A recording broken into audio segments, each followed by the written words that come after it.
रणबीर कपूर की फ़िल्में देख के पता नहीं कितने ही लड़कों ने अपनी नौकरियाँ छोड़ी होंगी कि मुझे तो अपना पैशन फ़ॉलो करना है, मुझे मीडियोकर लाइफ़ में नहीं जीना है। मैं वो हूँ ही नहीं जो मैं दुनिया को दिखाता मैं वो हूँ ही नहीं जो आदमी ऑफ़िस में 9 घंटे बैठ के काम करने की एक्टिंग करता है। मैं तो वो हूँ यार जो मैं ट्रिप्स पर होता हूँ या मैं वो हूँ जो अपने दोस्तों के साथ होता हूँ, जो मैं शराब पीते में होता हूँ। मैं भी शायद कोई यहाँ पे रोल प्ले कर रहा हूँ।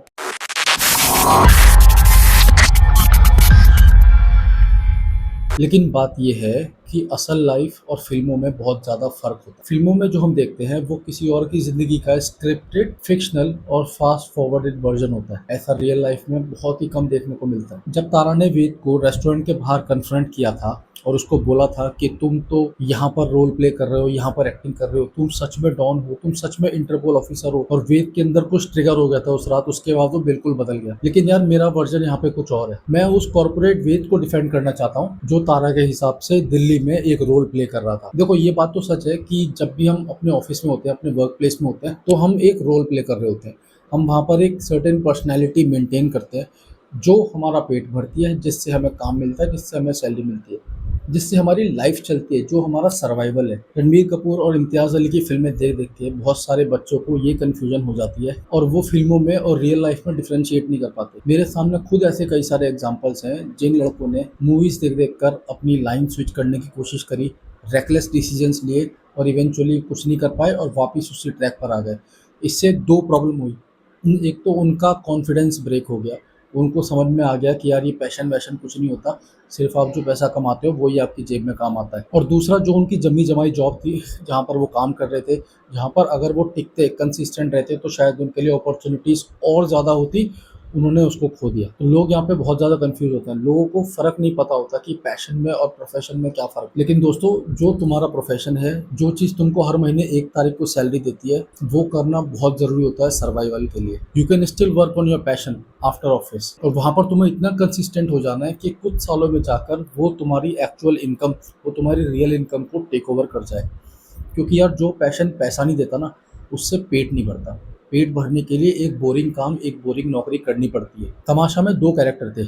एक कैरेक्टर जो वहाँ कॉर्सिका में था, एक कैरेक्टर जो दिल्ली में था, नौकरी कर रहा था। दोनों कैरेक्टर्स अपनी-अपनी जगह ठीक हैं। जब कोई बंदा ट्रिप्स पर जाता है तो वो एक अलग तरह की पर्सनैलिटी वहाँ पर लेकर जाता है। वहाँ पे कोई डेडलाइन्स नहीं होती, कोई रूल्स एंड रेगुलेशंस नहीं होते, कोई लैपटॉप नहीं होता, कोई पॉश नहीं होता। वहाँ पर वो अपनी रियल सेल्फ बन जाता है और मस्ती मज़ाक करता है, खूब मज़े करता है। फिर वही बंदा जब 3 दिन के बाद ट्रिप से मज़े लेकर वापस ऑफ़िस आता है तो उसे दुःख हो रहा होता है। लेकिन यार तुम एक बात भूल जाते हो कि जिस ऑफ़िस में आके तुम्हें दर्द हो रहा है ना, उसी ऑफ़िस की वज़ह से तुम एक लाइफ़ जी पा रहे हो, तुम एक सोशल स्टैंडर्ड मेंटेन कर पा रहे हो। थोड़ा बाहर निकल के दोस्तों से हँसी मज़ाक करके कहीं दूर जाके थोड़ी-सी रिस्पॉन्सिबिलिटीज़ का लोड ज़रूर कम हो जाता है, लेकिन उससे आपकी सच्चाई नहीं बदल जाती। देखो, या तो तुम्हारे पिताजी बिलियनियर हैं, तुम्हारे पास बहुत पैसा, उनकी फैक्ट्रीज़ चल रही है या उनके कॉर्पोरेट्स चल रहे हैं, तो तुम्हारे ऊपर कमाने-धमाने का प्रेशर नहीं है।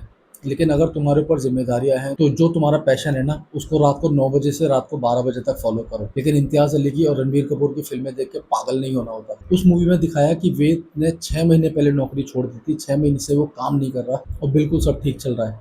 अब मुझे बताओ, कौन ऐसा बंदा होता है जो 6 महीने तक काम ना करे और उसका घर-बार सही चल रहा हो, वो एक सर्टेन सोशल स्टेचर मेंटेन कर पा रहा हो? ऐसा सच में नहीं होता है। और उन्होंने आपको स्ट्रगल तो बिल्कुल भी नहीं दिखाई। सिर्फ़ एक इमोशनल सीन पेरेंट्स के साथ और उसके बाद सीधा सक्सेसफुल एक बड़े से ऑडिटोरियम में एक फुल फ्लेजेड शो, जहाँ पर सारी टिकट सोल्ड आउट थी, जहाँ पे उसके पीछे इतना बड़ा कास्ट था, उसकी पूरी टीम थी। लेकिन वो बीच के दिन कहाँ गए? वो बीच के दिन मैं तुम्हें बताता हूँ। जब आप नौकरी छोड़ देते हो ना बिना किसी बैकअप के, और आपकी फैमिली बैक भी इतनी स्ट्रांग नहीं होती कि वो लोग आपको सपोर्ट कर सकें, तो एक-एक दिन निकालना मुश्किल हो जाता है। और हर कोई ये उम्मीद लगा के बैठा होता है कि कब किस दिन तुम फेल हो और हम सब मिलके तुम्हें ताने मारें। अब मैं ये नहीं कह रहा कि तुम अपने अल्टर ईगो को बिल्कुल भूल जाओ, तुम उस बंदे को भूल जाओ जो तुम अंदर से एक्चुअली हो। मैं ये कहना चाहता हूँ कि चीज़ों को बैलेंस रखो। अगर तुमको अपनी ट्रिप्स वाली पर्सनैलिटी बहुत पसंद आती है, तो ये तुम याद रखो कि वो पर्सनैलिटी इसलिए बन पा रही है क्योंकि तुम्हारे पास एक स्टेबल काम है। और फुलफिल लगने और बनने के लिए तुम उसी पर्सनैलिटी का थोड़ा-सा हिस्सा, 10-20% हिस्सा अपनी रेगुलर लाइफ़ में, नॉर्मल लाइफ़ में ला सकते हो।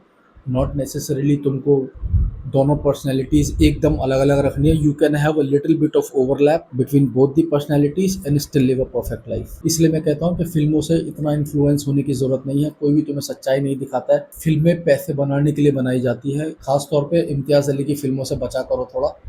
देखो लेकिन इन्फ्लुएंस मत हो।